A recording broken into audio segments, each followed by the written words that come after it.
Hello everyone. Just thought I'd do a quick update on the VLA process I'm going through. One of the things I thought I would remind you of is that, because I'm sort of watching my tummy fat mass going up and down, which is obviously good, but just the tummy fat is quite different from regular fat in the body. So we've got three different types of fat in the body. We've got structural fat, that's between our joints. It sort of keeps us nice and lubricated around the body. We've got the fat all over the body, which is healthy, sort of fat. If it doesn't get too much, it's what keeps us warm. And the brown fat is the fat that we lay down under stress. Now, the reason that happens is that it's the hypothalamus in the brain that actually controls the lay down of brown fat. Now, as women, we create brown fat when we're pregnant, and that's why these nice big fat healthy babies come out. And it is what Dr. Simeon found when he was developing his thought process on different types of fat in the body going back 40 to 60 years ago. He found that in areas of the world like Africa and India, where there were a lot of starving people, these babies would be born with good amounts of fat on them. And he thought, how the heck does that happen? So it turns out that the hypothalamus in the brain has a huge amount of jobs that it does. It's involved in many hormone productions. But one of the things it does under stress is lays down fat. So everyone on the planet, men, women, children, we all make a little estrogen, a little testosterone, a little progesterone in different amounts depending on our gender. And HCG is something that we also make. Now, yes, it is predominantly a pregnancy hormone, but nonetheless, we can actually create it under stress. So under stress, women particularly, but men do it as well, we lay down brown fat around our organs, and then we steal our nutrition from our bloodstream and we sequester it and we put it into our brown fat. So it's hidden away. We squirrel it away like nuts, so we just sort of leave it in there waiting for when we're starving or freezing to death, which once again, this is one of the things that I love the most about HCG. So we are nearly into our, where are we? Oh yeah, we started the weekend after we got back from Hamilton Island. So this must be coming up to our third week on Monday. But like I just said, it's been a tough time actually doing it the whole time because I have been so busy.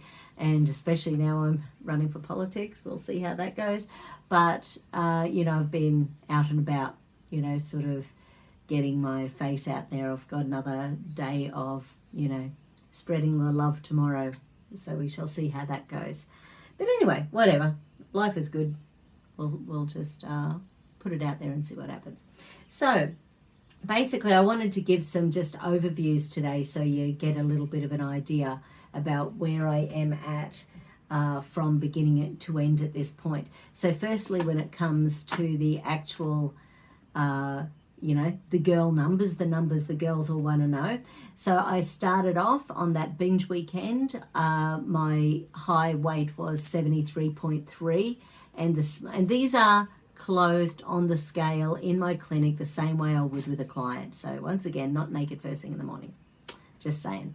So 73.3, and this morning it was 68.2, so there's 5.1 kilos, which is a really nice shift. My maximum of fat mass has been 12.33. My fat mass this morning, 8.14, so that's down 4.17 kilos of that specific type of fat. My ATM, my active tissue mass, now once again, this goes up and down all the time because it's the tummy fat, and tummy fat releases at least 32 inflammatory hormones when our BMI is up over 30, or when we're sucking in our tummy fat, our tummy, how I keep mentioning there's like a certain number, and the number's 32.5 inches for women and 34.5 inches for men. once we get up over that amount, our tummy fat is actually creating hormones all day, every day. And I've also mentioned that when my BMI sneaks up the way it did, I think it was just in underneath 29. Yeah, so it got up to 28.63. So, sort of getting close to that obesity. I knew I've had a fatty bumba year, but basically when it's getting up there, I know my pain levels are higher, my inflammation levels are higher, and I am less likely to be able to get up and move around as easy, and I really feel it by the end of the day being on my feet 5-6 hours a day. So it just becomes quite challenging. That's my history of fibromyalgia in my family. So I think for me that weight actually stimulates all my autoimmunity in there as well. So anyway, so my fat mass from 12.33 down to 8.14 kilos, and I had excess tummy fat of nearly a kilo, so 0.9 of a kilo.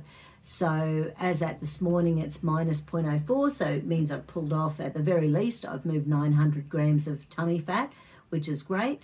And my BMI started at 28.63, and this morning is 26.64.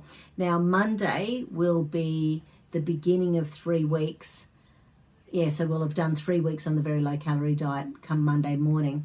And normally, if you're people doing, say, a keto diet or something like that, what I've found in the clinic in the past is that it generally takes about a month to bring down your BMI 1 point, because it's slow and steady. So I've already, say from 29 to 28 to 27 to 26.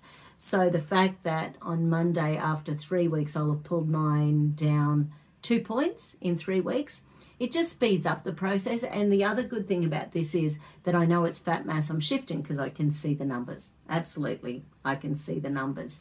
So the other thing going on is that my inflammation is sort of remaining steady at around 7.73. That is better if it's actually in the negatives, because that means your cells are actually sucking in nutrition and releasing waste products.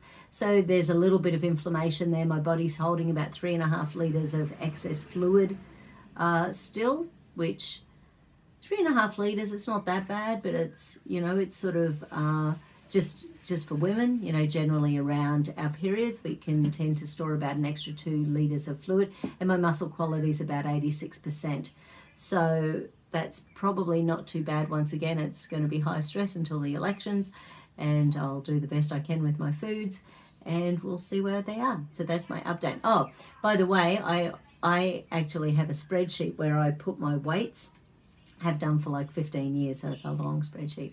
But anyway, it means anytime I'm doing weight loss, I can go back and find out. So as at this morning, I think I woke up this morning and I was 77.7 kilos or something like that. I like the 777, go. So, and the last time I weighed that amount this year was the 4th of June. So I always like to go back and see when the last time I weighed that was, so I can sort of go, cool, okay, we're getting there. I've taken July, August, September, October, 4 months. 4 months off my tummy, yay. And my hubby, though, he has lost about the same weight as me, but he's actually done nearly 2 years. So the last time he weighed what he did this morning, it's actually been since August 2018 when he weighed that. So he's just not been down this weight for a while. So anyway, we've both got some kilos to go. We'll keep it up, and we'll keep you we'll keep you informed. Okay, have a great day. Bye.